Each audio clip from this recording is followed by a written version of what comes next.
all across America and around the world. This is Veterans Radio. This is Veterans Radio.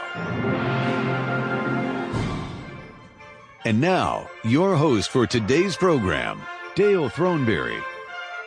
And welcome to Veterans Radio. My name is Dale Throneberry, and we have got an action-packed program, I guess you could say, today. And we've got Dwight John Zimmerman on, who is a military writer who's been on our program many, many times, and Terry Gould. And Terry has got his book out. It's called How Can You Mend This Purple Heart, about his experiences at the U.S. Naval Hospital in Philadelphia, Pennsylvania, back in the 1960s. And I want to get right into these interviews because it's a really great stories, great stories.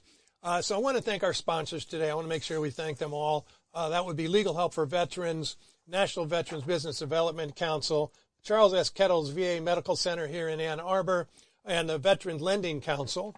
We also want to make sure we thank our local veteran service organizations. That would be the American Legion Post 46 and the Vietnam Veterans of America, Charles S. Kettles, Chapter 310, all out of Ann Arbor, Michigan.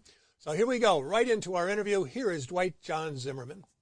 So we're talking with Dwight Zimmerman today, and we're talking with Dwight because he's, one of our favorite authors. He has also been one of our favorite contributors for those of you who have been listening to Veterans Radio over the last 19 years. He's still heavily involved with the Military Writers Society of America, but he's off on a new adventure now, and I'm not exactly sure how to describe it, but it's for those, again, that follow Dwight, he's been putting out these history lessons on a daily basis to everyone all the time. And he's kind of my go-to guy when it comes to history. So I'm going to welcome Dwight back to the program. So Dwight Zimmerman, welcome back to Veterans Radio. Dale, thank you. As always, it's great to be on the show. And thank you so much for all the kind words you said about me. I'm blushing. I know. So, yes, this latest effort of mine is on Substack. And what Substack is, it's a new platform specifically designed for writers you create what amounts to a newsletter. And they have various categories, fiction, history, culture, food, you name it. That depending on what your interest is, you can tap into those categories. I learned about this through just trolling on the internet. So what you do is you create this newsletter. You can post whatever you want on it. It's very easy to do. They have a great system for walking through. You go onto the site substack.com. That's substack.com. You get this homepage.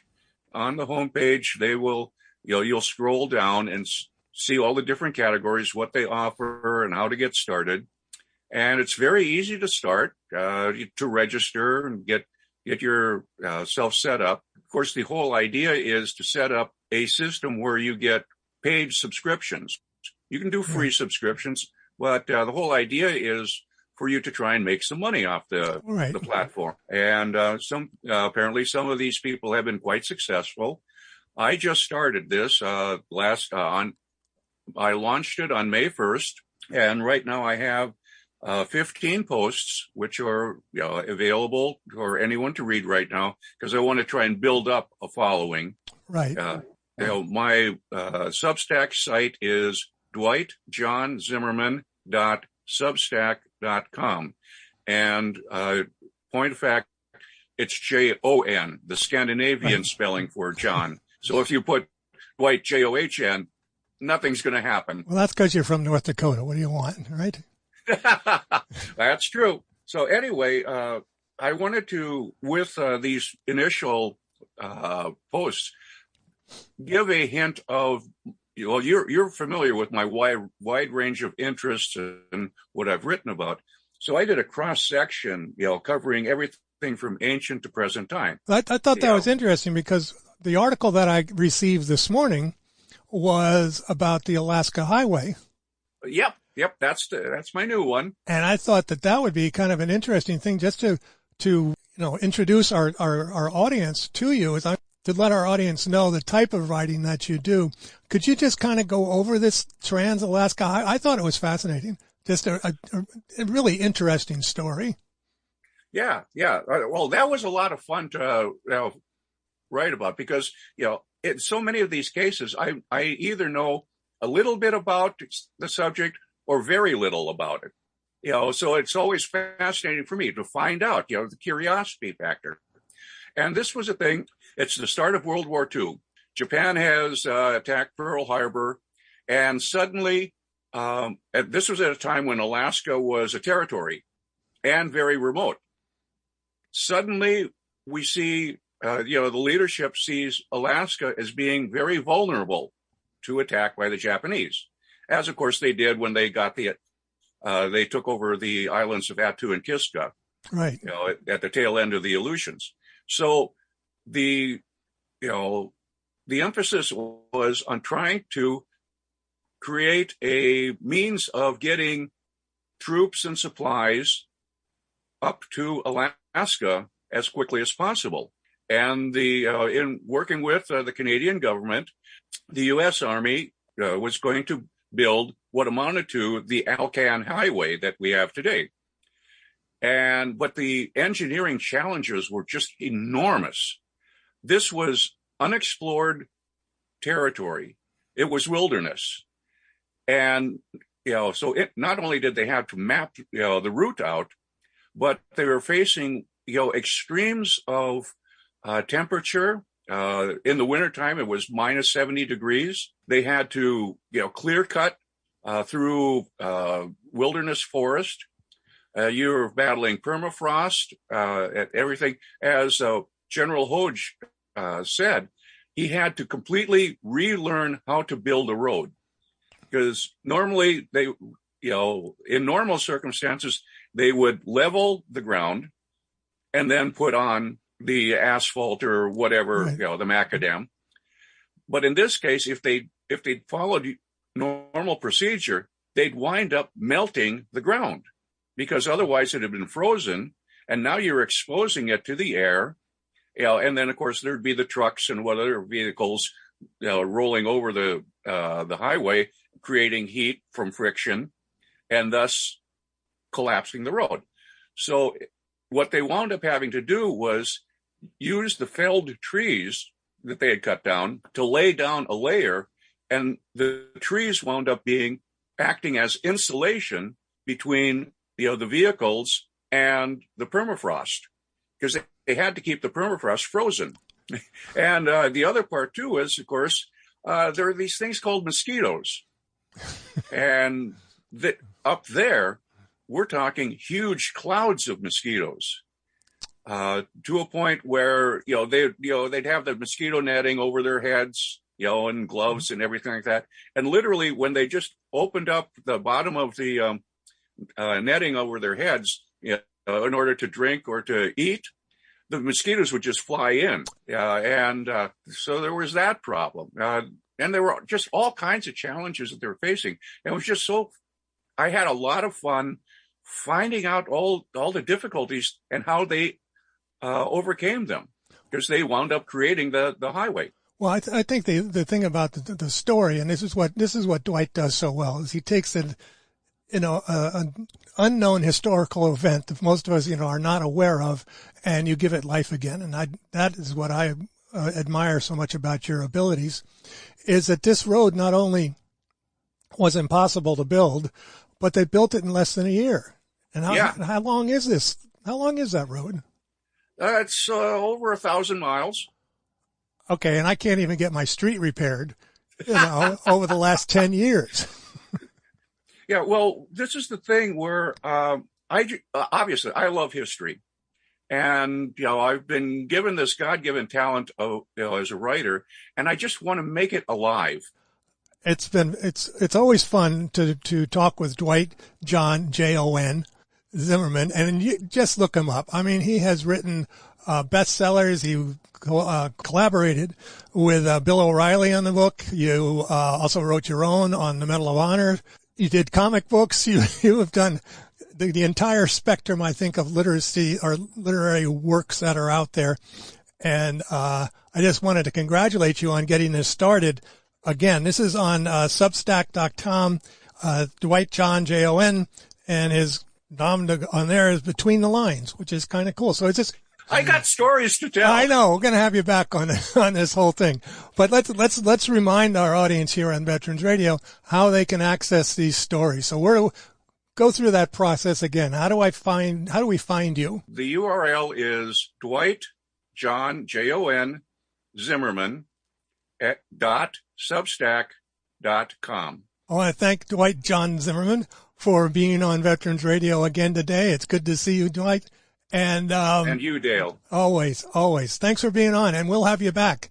As this thing grows and you come upon any stories that you think I'd be interesting, let us know. And I will. We will do that. So thank you, Dale. All right, so we'll be right back after this brief break with our next guest, Terry Gould, and he's going to be talking about his book, How Can You Mend This Purple Heart? The Medal of Honor is the highest award for valor in combat given a member of the Armed Forces of the United States. There have been over 3,400 recipients of the nation's highest award. This is one of them. PFC Sammy Davis is often called the real Forrest Gump. Details after this. If you have a VA claim denied by the Board of Veterans' Appeals, contact Legal Help for Veterans at 1-800-693-4800. They're experts in handling cases before the U.S. Court of Appeals for Veterans Claims. Their number again, 1-800-693-4800. Davis enlisted in the Army. He volunteered for the artillery because his father had been an artilleryman in World War II, and then asked to be sent to Vietnam. In November 1967, his unit was helicoptered into Fire Base Cudgel. Shortly after midnight, Battery C came under a heavy mortar attack. At the same time, 1,500 Viet Cong launched an intensive ground assault. Davis's squad was operating a 105mm howitzer that fired 18,000 beehive darts in each shell. When he saw how close the VC were, he took over a machine gun and provided cover for his crew. Convinced they couldn't survive the attack, he rammed a shell into the gun and fired point blank into the enemy. A mortar round exploded nearby, knocking Davis to the ground, but he got up and kept firing the howitzer. When he ran out of beehives, he fired a white phosphorus shell, and then the last round he had, a propaganda shell filled with leaflets. He heard yelling from the other side of the river, and despite the fact that he couldn't swim, paddled across on an air mattress. Other GIs followed him. He found 3 wounded soldiers, gave them morphine, and provided covering fire as another GI helped one of the wounded across the river. Davis pulled the other 2 through the water on the air mattress and resumed the fight. Just before dawn, Davis was wounded in the back and buttocks by friendly fire. President Johnson presented him the Medal of Honor on November 19, 1968. Footage of LBJ putting the medal around Davis's neck appeared in the movie Forrest Gump, with Tom Hanks's head substituted for Davis's. Gump's fictional citation was loosely based on Davis's real one. The Medal of Honor series is a production of Veterans Radio. Military veterans touch everyone's life. I'm guessing right now you're thinking of a veteran, a close friend, relative. Maybe it's you. Even the toughest of us sometimes need help, but don't know where to turn for support. You don't need special training to help a veteran in your life. Even small actions can make a world of difference. If you know a veteran in crisis, please call the Veterans Crisis Line, 800-273-8255. 800-273-8255. A message from the U.S. Department of Veterans Affairs.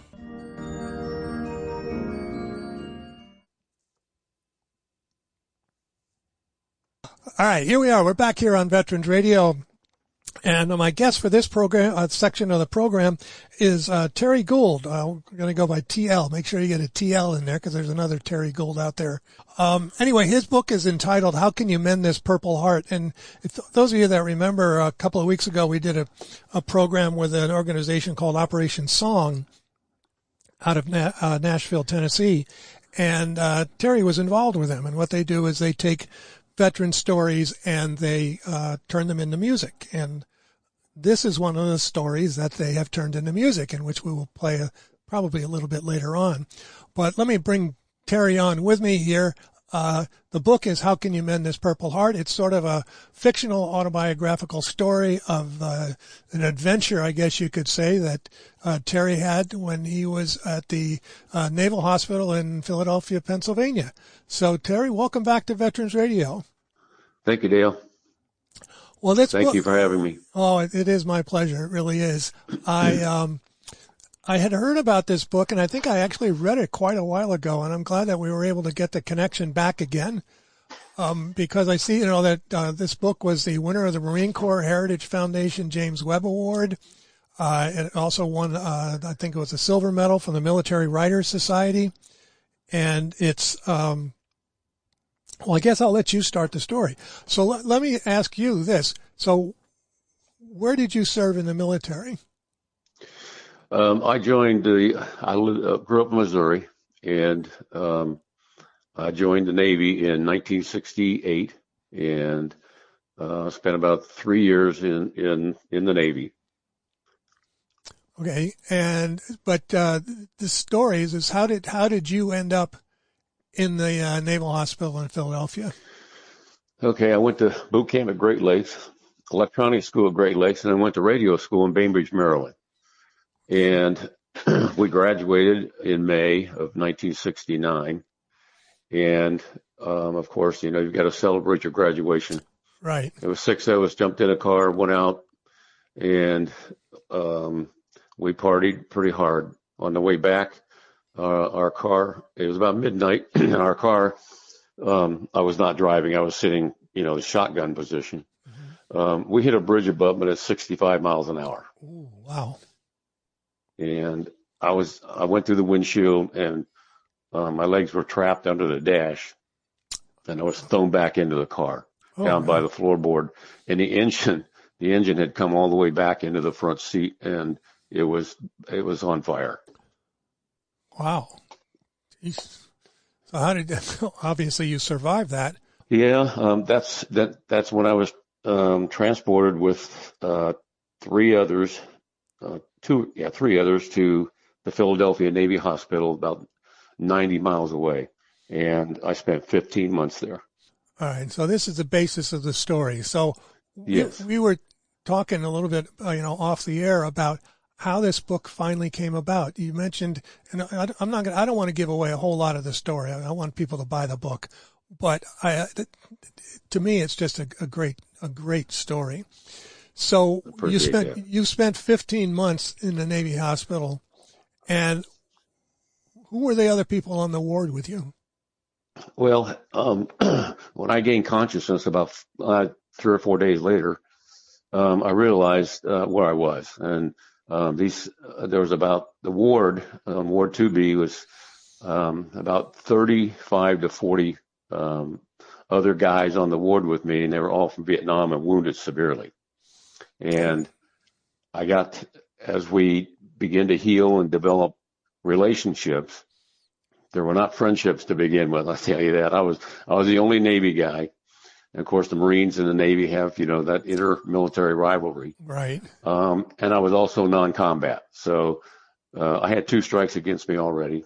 But the story then, our relationships had developed into friendships. And there was 6 of us. There was Earl Ray, Ski, Big Al, Bobby Mack, and Moose. And Moose was his nickname, and right, yeah. It was because he blew up a moose in a bison over in Vietnam. They gave him his nickname. Oh, okay, that's understandable. So to get back to the story a little bit, so you've spent 15 months there. When you were discharged, you ended up actually you went back on active duty, didn't you? Yes, I had a little run-in with the hospital brass, and early on, and they didn't forget it, and they found me fit for full duty, and the review board, and they put me on an aircraft carrier to Vietnam out of San Diego. And as the night that we pulled out, I developed a real bad pain. It happened to be kidney stones. They evacuated me from the ship over and to California, Balboa. And I spent 7 months there.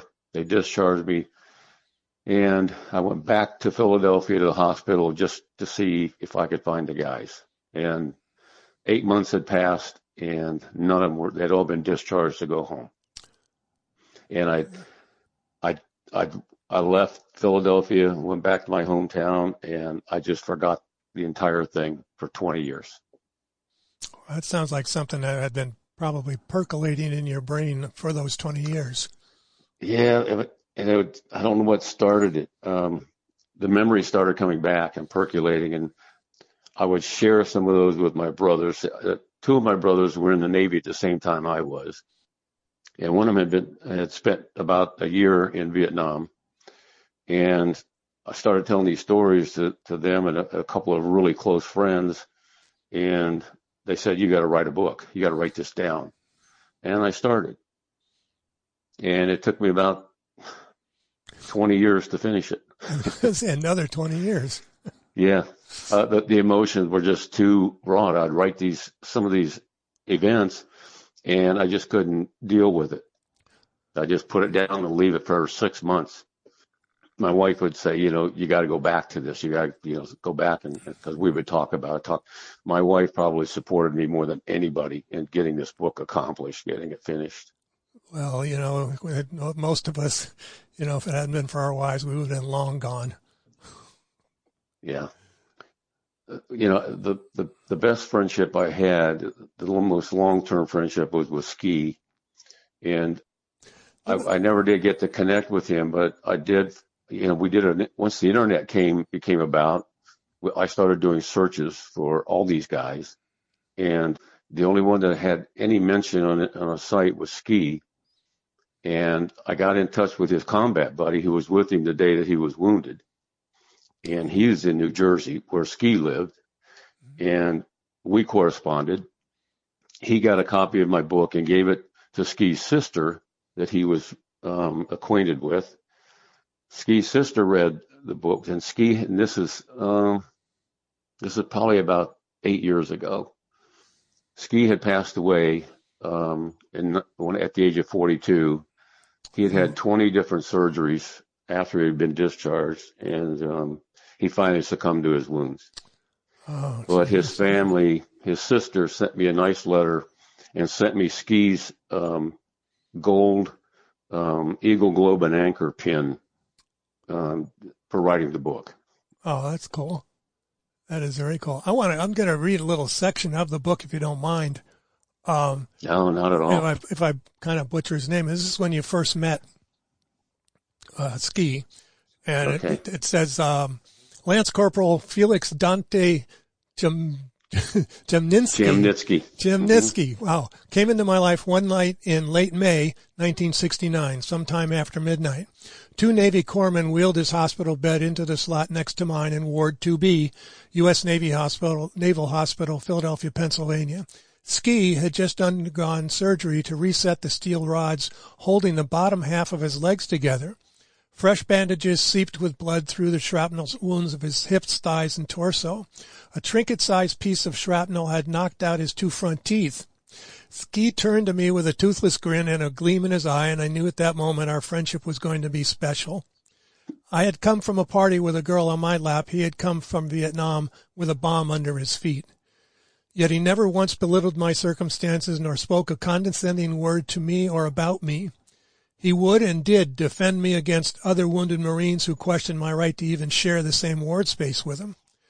The day the doctors wheeled Ski off to the ward for surgery to amputate his right leg, we shook hands.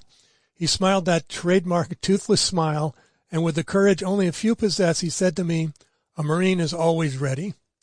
I let go of his hand and covered my face with the bedsheet, not wanting anyone to see the tears I could not stop. We gave each other comfort when we needed, advice when asked for, and an unconditional loyalty to each other that no one dare challenge. Over the course of the next year and a half, Ski and I would share life-changing experiences others can only imagine. Ski was my best friend, a confidant, a drinking buddy, a brother, and the inspiration for me to write, How Can You Mend This Purple Heart? His optimism, humor, courage, and loyalty to his family and friends in the Marine Corps are qualities that still inspire me to this day. I miss him dearly. That part of the book, Terry, is what grabbed me. I want to describe this ward to our audience. I don't think people realize, this ward is all Vietnam veterans, obviously, but most of them are multiple amputees. I mean, they've had legs blown off, arms and legs blown off, all kinds of things. And you are in this ward as a result of this terrible car accident that you're in. So how did you fit in with these guys? Well, at first I didn't, especially with Earl Ray. Earl Ray was a triple amputee, and he had his right leg below the knee, his left leg above the knee, and his left arm above the elbow.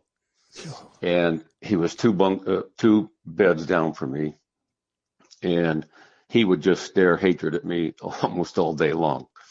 And he gave me a nickname that's in the book that I will not use over the air. Thank you. And he did try to choke me to death one time. I was still bedridden, and we got into a verbal argument and bantering back and forth. But I think two things. I think I didn't back down. You know, I could have just let them just go ahead and just, you know, and ski. They could just go ahead and tell me what they felt about me, and but Ski also was involved in telling them, you know, just leave it alone. Just leave it alone. He's not one of us, but he's been in the military, and eventually it took about 5 or 6 months that Earl Ray and I got to have a good understanding of each other and became friends. And the others were not quite as angry and bitter as Earl was. And so it was much easier for me to make relationships with them. I accepted them for who they were and what they were, and I looked beyond anything except that they were Marines and kids 20 years old. Right. I think that's the thing that we all need to remember, that these were just young men. I mean, I can imagine Earl. I mean, anybody in the audience can imagine probably, you know, if you lost 3 of your appendages, you know, what your life was going to be like. It's going to be difficult.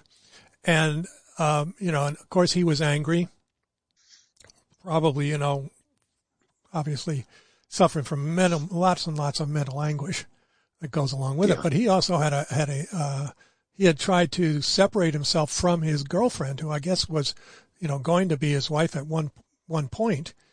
And, you know, he pushed everybody away from him, didn't he? Yeah, he did. You know, we had visitors come to the hospital, not often, but the ones that did, it was just, you know, the mothers and dads and fiancés and wives. It was just so emotional. And when Jennifer came to see Earl, it was just almost a clash of emotions. Of, you know, the first time she'd seen him without his legs, and she passed out and hit her head on the bed, and they took her down to sick bay, emergency sick bay, and she went back to the hotel with her mom, and her mom took her home. And at that point, Earl Ray thought that she had abandoned him, and she did not. She kept sending him letters, but that was a major event for him, and that he felt he had nothing to live for. Right. And he struggled with that the whole time. Well, you know, you can imagine. I mean, I can. I can only imagine that. You know, a year ago, this was in May, June, July of '69, and a year ago he had been, you know, at a senior prom with Jennifer. He'd been playing, you know, sports, and all that changed. Right. I've had, you know, the privilege, I think, of talking with many veterans here on Veterans Radio, and, you know, some of them were amputees and so forth, and they talk about that transition, I guess you could say, to acceptance, and then they keep pushing, and they want to get back to being as, quote, normal as they can, and it takes a long time. You know, and I think that the ward that you were on was this Ward 2B at the Philadelphia Naval Hospital, and every one of them were amputees of one sort or another, except for you. But you didn't have an amputation, but your legs were ruined for a long time. Yeah, I think too what helped that once we got out on the rehab wards, things were, it was a little easier to have, you know, a social structure. Mm-hmm. And the six of us found our way into this, you know, the same ward, Q ward. And that's where we really gelled as a group and started having a little bit more normal activities. Right. I don't want our audience to think that this is all, you know, a big downer. This book is not a downer at all. It's very inspiring. You know, we're talking with Terry Gould here. The book is How Can We Mend This Purple Heart? And, you know, Terry got to spend 15 months on the ward with a number of other Marines. And I didn't even realize the statistics that I was reading in your book, where you were talking about how many people, of course, we know 58,000 people died in Vietnam and another 300,000 were wounded. And then we come down to about 1,100 that were multi-amputees. Mm-hmm. And it, you know, it's just, so, you know, they had to, you know, and the book describes many of the issues that they had to go through. I mean, you know, the painkillers and so on and so forth. And some of the great people that you met that were on the staff of the hospital. You could talk about that if you'd like to as well. You know, you hear a lot about, sometimes you hear a lot of negative about the military hospital, the VA. These doctors, nurses, and the corpsmen were just absolutely outstanding. They were some of the most professional, caring people that could ever take care of anybody. So we were lucky to have that we were on the ward that they were taking care of us. Yeah, and you did. You developed relationships with many of them, you know, and they protected you. It sounds like. Yeah, Miss Berry, who was the head nurse, she was lieutenant commander, was so dedicated to her work and to the guys on the ward that she was almost like a mother to us. That's good. That's good. You need it. You know, you need a mom in situations like that. I think that and all the other characters. So, as you mentioned, that there were some adventures that we can share with our audience about how you guys would escape. Okay. Well, you know, life in the hospitals just so confined and so boring and so routine that you go to physical therapy twice a day. You go to chow hall. You know, guys are in the wheelchairs. They're not. You know, go to chow hall and where we need to go to the PX and to the pharmacy, but they also would have to go to PT and, you know, they get fitted for their artificial limbs and then learn how to use those limbs and how to walk and, you know, how to tie your shoes again with a hook on one hand. But we had to find a way to get out of the confinement of the hospital. And there's a fence along Broad Street in Philadelphia, just outside Q Ward on the side. And we decided it was too far to walk out to the front gate and then all the way back down. So we cut a hole in the fence. And that became our escape hatch. And from there, we found some very interesting places to go. Me and Big Al,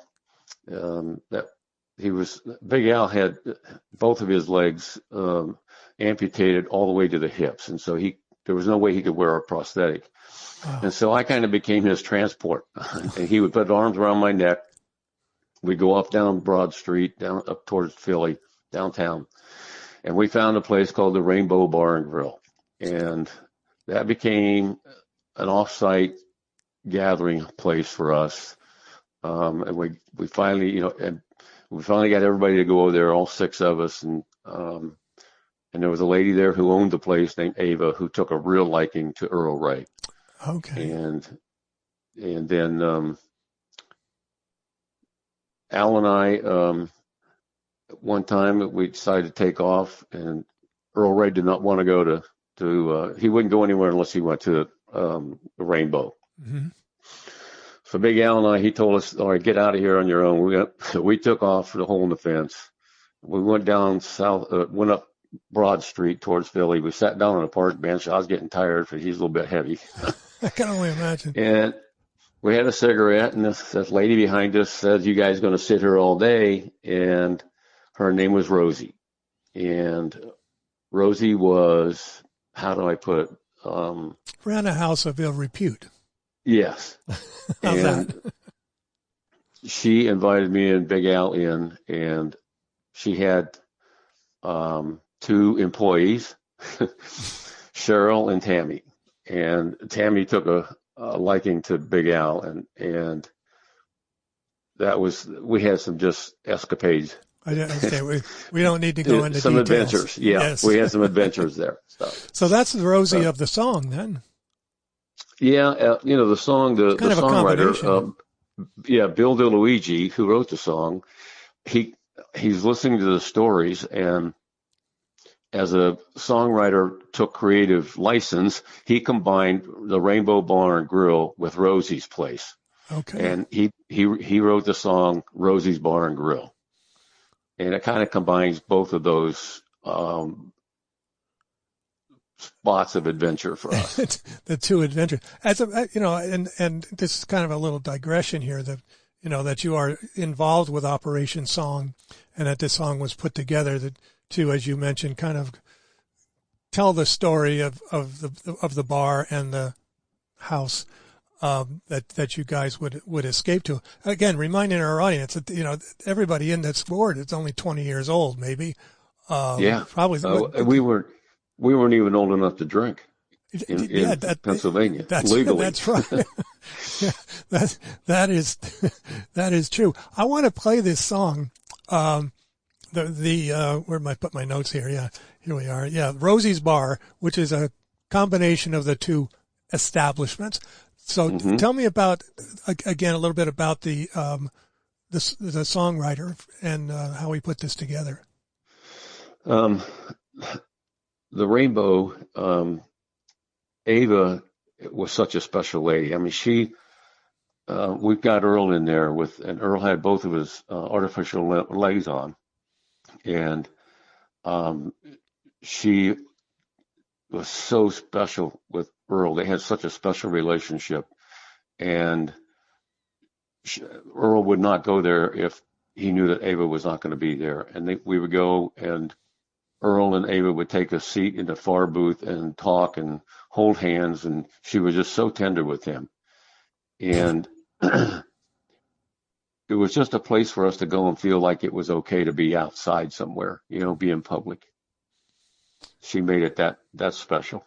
Okay, well let's take a listen to this song here. Okay.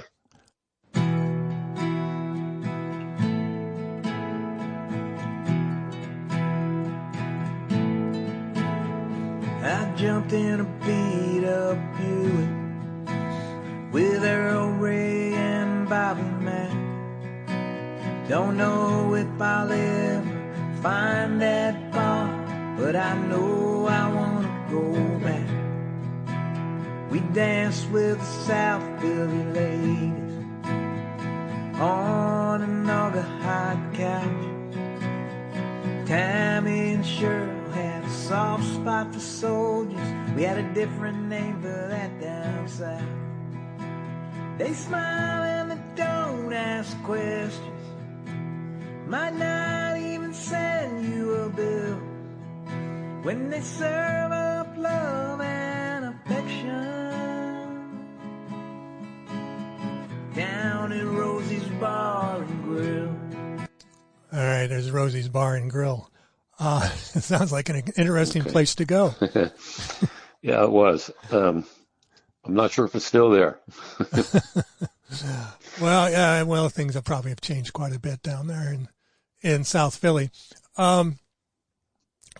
So tell us about some of the adventures that you guys on Ward 2B were able to go through. Well, when I got out on Q Ward and I was going to physical therapy, of course, I didn't require as much intense therapy as these guys, the guys did.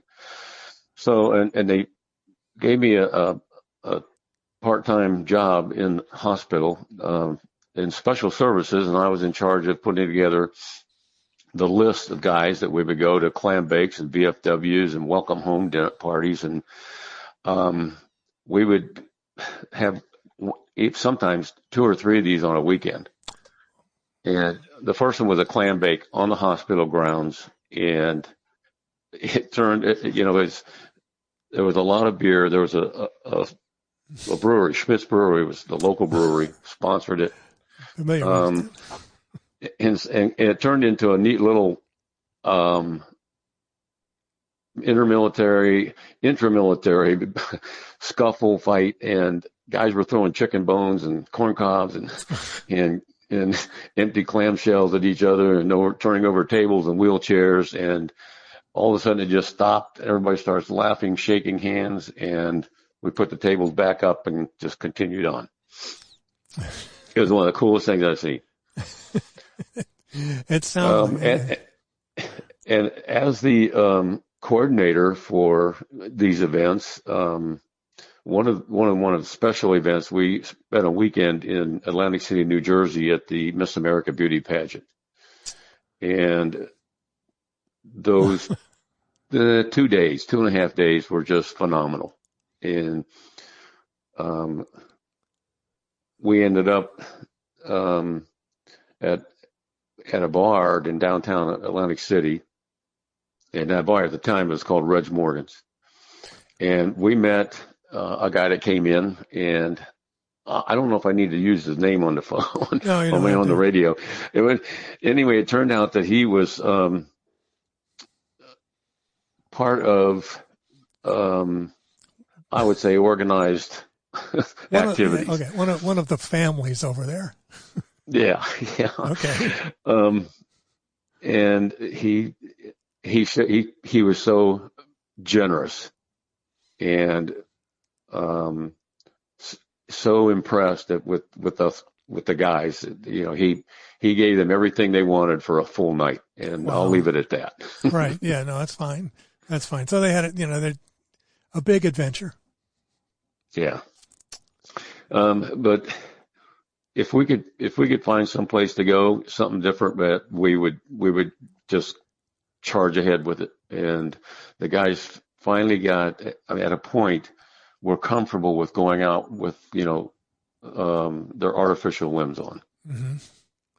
Yeah, I can only imagine. I'm sure that you guys ran into some, unnecessary comments by people or staring or, and then, they probably had, some accidents with their prosthetics where they didn't work the way they thought they would. Yeah. And the difficulty of just navigating, getting in and out of a car or, but the prosthetics then were not, they were more like sticks of wood. They went, there were no knees that bent or ankles that cushioned or anything like that. It was just anything, something to get them to help stand upright and move forward. Wow. Well, I can only imagine that where did they get that determination from to continue on? I got to tell you, I think that was instilled in them as a Marine. And that's what I learned from them. After about 1 week on Ward 2B, I realized, man, there's nothing wrong with me. These guys are my heroes. I mean, they taught me resilience, determination, guts, and like Ski was just, he was all of that. And that's why I still rely on him in my thoughts today. I have a friend like that. I don't care what happened. Yeah. it doesn't matter to me what happens. It's you can overcome it. You can overcome it. Mm-hmm. I mean, since I've been out of the hospital and gone into work, I worked at a chemical factory, and I was burned with third-degree burns when I was 26. And I recovered from that. I mean, it's like it never happened. And I relied on that experience to help me through everything that I've gone through and beyond the hospital. Mm-hmm. I've had kidney cancer. I've had my femur broken again with, put a rod in that in my left femur. And it's just, they taught me, you just don't stop. Just don't stop. Well, that just reminded me of part of the story, and then kind of a delayed reaction there. As you were being discharged, well, first of all, I guess you can share a little bit with the audiences. How did you get yourself in so much trouble with the powers that be?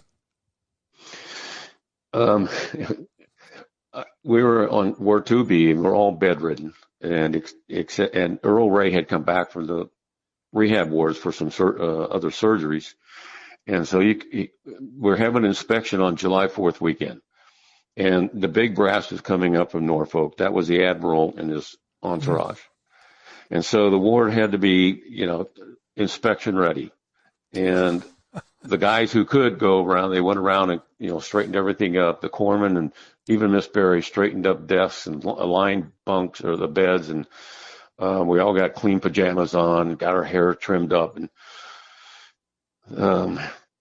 Miss Berry came in and the Admiral came in, and he went down about 5 beds. To the right was Earl Ray. And Earl Ray was there with his stumps wrapped up. And the Admiral said to him, "Where's your salute, young man?" Oh, gosh. And my mouth dropped. And he turned to Earl Ray again. He said, "I said, where's your salute?" And it just came out of me. And if I can say this on the radio, be careful. I'll say, "Are you kidding me?" But Right. It was a different word. Right. I said, "Are you kidding me?" And he came down to my bunk and read my name out loud off my clipboard. And he said, "What did you say, young man?" And I said, "In all due respect, sir, you should be saluting them." And that's when I got in trouble. Okay. Okay. Here I was, an E3, and he's an Admiral. And when he walked off the ward with his group that was with him, the entire ward just erupted in ovation for me. And that's when they began to accept me. Well, that certainly is understandable. I can remember even, and this is just a quick aside, that they started doing inspections in Vietnam of I was a helicopter pilot, so I mean, we weren't out in the middle of nowhere, but when we were back at our home base, they started doing inspections of the enlisted guys, and they were living in tents. Come on. Good grief. I mean, they didn't bother us, as officers, but it was, and we all kind of went, "What are you thinking here?" Yeah. But yeah, and that little episode, though, seemed to follow you for the remainder of your military career. Yeah, they put it in my files, and when it came time for me to have my medical review, they found me fit for full duty. And I had a steel rod in my femur, and Dr. Donnelly, who had done the surgery on my leg, was dumbfounded. And he told the board, he said, this guy is walking like a pregnant duck, and you're putting him on full duty. Well, they were watching out for themselves because, right. I assume in the chain of command, the Admiral would find out. Right. So they sent me out to San Diego on the USS Ranger. Yeah, but your comrades in arms there at the Philadelphia Naval Hospital came up with a plan to prevent you from doing that, didn't they? Yeah, they did, and I didn't know about it until they were ready to implement that plan. We'd been to the Rainbow Bar and Grill for quite a while. We got up to go, and we're outside, and Moose says, "Hold it right here. You're not going to Vietnam, and you're not even going. You're not getting on that ship." And I said, "What do you mean? I'm not going to Canada." And He said, we're going to break both your legs. And I said, what? And we've been drinking. Yeah, well, okay. So it seemed like a reasonable idea. Yeah, it did at the time. And he said, yeah, we've been thinking this over, and we're going to break your legs. And there was a concrete block next to the grounds right there by the bar. And so I said, okay, let's go for it. They sat me down on the curb with my legs out over the curb, and they're going to throw that concrete block down on my shins. And he and Ski got it raised up, or he and Bobby Mack got it raised up over their heads, and Bobby Mack had a rubber hand. As he had lost his hand, everything but his thumb, so he had a rubber hand. Well, the block slipped off of his hand, and it came down and hit Ski on the foot. Luckily, it was on his wooden foot. Rosie, Ed would come out of the bar and said, "What are you guys doing? And what the worst?" And it broke it up. Good thing. Yeah, it was a good thing. They were going to tell the hospital staff that a car came by and hit me and took off. It was a hit and run. We're talking with Terry. We're talking with Terry Gould here, as the author of "How Can You Mend This Purple Heart?" It's not all laughs, but it is a book that will make you laugh. It will make you cry. It'll certainly make you proud of the young men that were serving during in the Marines and Navy at this time. This sounds like it has to be a movie. Hasn't anybody ever approached you? I've had so many people that have read this say that. The book is actually in the hands of a screenwriter in Los Angeles who is the son of a Vietnam veteran who we connected on Facebook, and he got a copy of the book and said, I'm going to try and get this out there. So that was about a year ago, and I'm learning what a slow process that can be. Yeah, it is a slow process, but it just seems like it'd be just as I mentioned that, I was thinking, I can't remember the name of the movie now. It was a terrible movie about military hospital that was in Brooklyn or something. And it was just a very depressing film. I don't think this would be a depressing film at all. I don't either, because there's just so much fun in it. Bobby Mack is such a great character. He was so funny. Everything to him was just easy-go-lucky. I mean, he made life on Ward 2B a lot less tense. Right, and he always needed somebody like that. And they always seem to show up at just the right time. And you mentioned that you had not heard from any of these people really since that time period in your life. Yeah, the only one that I really had connected with was Ski, his family actually, and I mentioned before his combat buddy, and I've done extensive searches and I just can't locate any of them. I can't find anybody. Well, hopefully we can find them for you. Maybe somebody will listen and they'll say, "Oh, I know that guy." Yeah, I mean, that would be great. That has happened. It's happened on this program. Yeah. We did a program, and a guy called up, and he said he had known my dad during World War II. Oh, my golly. And I went, what? Because unfortunately, I'm not sure how I could handle it. It'd be so emotional. It would be, but it would be awesome for you, I think. It would be awesome, wouldn't it? I think it would be great. Yeah. So, Terry, where can we, and I know you've written other books as well, but where could we get a copy of this? Right now, it's only available on Amazon. The Kindle book, if you order a paperback, it takes a couple of weeks to get the paperback because it's print on demand. Okay. Now, if you want, I can give my email, and you can email me, and I can send a signed copy and send me a check for $12, and that includes shipping.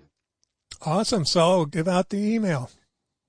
It is purplescribe68@gmail.com. All right. We got that, everybody? purplescribe68@gmail.com. All right. So, Terry, thank you so very much for being on the program today. And I know that sometimes it has to be difficult for you even talk about some of these stories. Well, I appreciate you having me on, Dale, and you're right. I'm really amazed, surprised, and I made it all the way through without being too emotional. Oh, yeah, I heard a couple of as we were talking about ski, especially. Yeah. So I'm going to let you go, but again, thank you very much. But for those that are listening to the program right now, don't go away, because at the end of the program, we're going to go out on the song, "How Can You Mend This Purple Heart?" And so I encourage you to stick around for our, closing part of the program. So again, Terry Gould, the book is "How Can You Mend This Purple Heart?" Thank you very much for being on the program. Thank you, Dale. I told you you'd like that interview. Wow. What a powerful book. I really encourage you to go out there and get that. All right. As promised, we're going to go out on the song, "How Can You Mend This Purple Heart?" So until next week, this is Dale Throneberry for Veterans Radio. You are dismissed.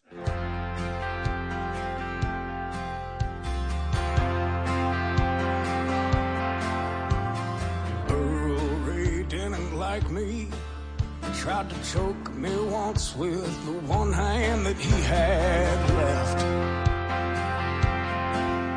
That young Marine, he was angry at hippies, his wheelchair, and his hospital bed. Earl Ray had a fiance, kept her perfume letter and her picture clothes. Homecoming queen, beautiful, but the first time she came to see him, she passed out cold. Her mama took her home, and Earl Ray's hope was gone. How do you mend a purple heart? And how do you put back on parts? And how do you learn to live and love and walk again? And how do you mend a purple heart? Earl Ray beat the pain back with morphine, tie-stick, Jack, and Marine Corps pride. Till I cut a hole in the back fence, and we'd roll to downtown Philly on a Friday night. And how do you mend a purple heart? You drink it numb at the Rainbow Bar, try to learn and live and love and dance again. How do you mend a purple heart?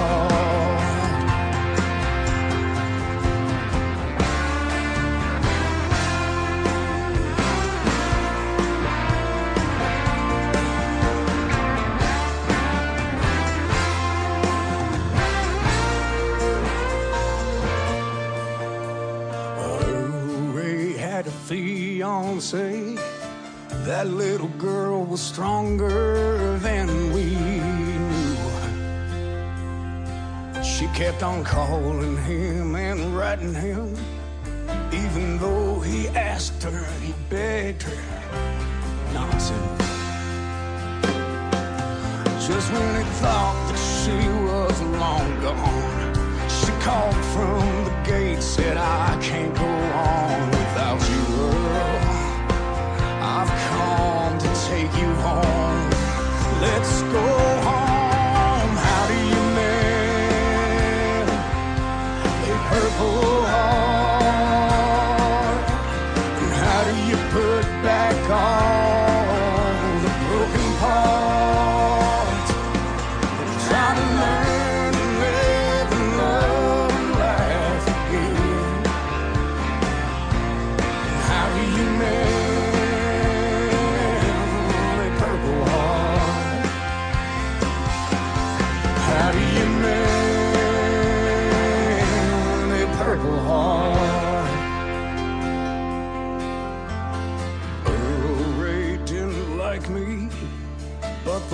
one time in my life I felt most proud was when he said, you ain't one of us, but we don't mind having you around.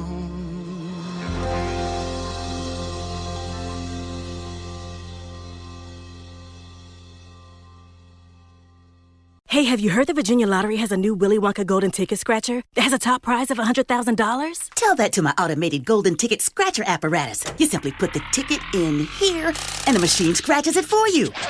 And while we wait, we can play the Willy Wonka Golden Ticket online game with a top prize of $1 million. Just visit VALottery.com or use the lottery app. That's one impressive scratcher apparatus. Use it whenever. What's mine is yours. But hands off the scratcher. That Willy Wonka Golden Ticket is all mine. Okay, round two. Name something that's not boring. A laundry? Ooh, a book club. Computer solitaire, huh? Ah, oh, sorry, we were looking for Chumba Casino. That's right, ChumbaCasino.com has over 100 casino-style games. Join today and play for free for your chance to redeem some serious prizes. ChumbaCasino.com. No purchase necessary. Void where prohibited by law. 18+ terms and conditions apply. See website for details.